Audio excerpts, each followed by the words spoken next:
அப்போ அந்த பத்மத்தி உள்ள யோவான் அன்பான சீஷனா இருந்த அவன் கூட கேட்ட கேள்விக்கு தேவன் பதில் இப்படிதான் கொடுத்தார், மறைச்சுதான் கொடுத்தாரு, எல்லாத்தையுமே வெளிப்படுத்தல.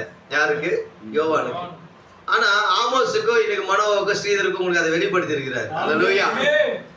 அநேகர் நான் இப்படி பேசும்போது என்ன நினைக்கிறாங்க, நீங்க அவங்கள கூட இவங்களை உயர்த்தி பேசுறீங்களான்ட்டு. சகோதரா,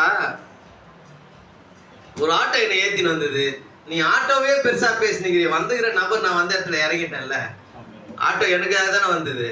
ஆட்டோ அவர் பிரசங்கம் பண்ணது அவரே ஓட்டின்னு வந்து இங்க புல்பீட்ல நின்னாரா என்ன? அவர் வேலை என்ன ஏத்திட்டு வந்தாரு, இறக்கி விட்டு போயிட்டாரு.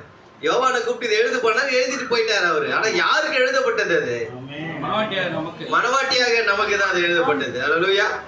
இந்த அன்பே அன்பே அந்த ஒரு பாட்டு இருக்கும்ல, ஒரு ஆராதனை கொஞ்சம் வித்தியாசம், அந்த 2 அடி பாடுங்களேன். பாடுங்க, ஒரு 2 அடி பாடுங்க.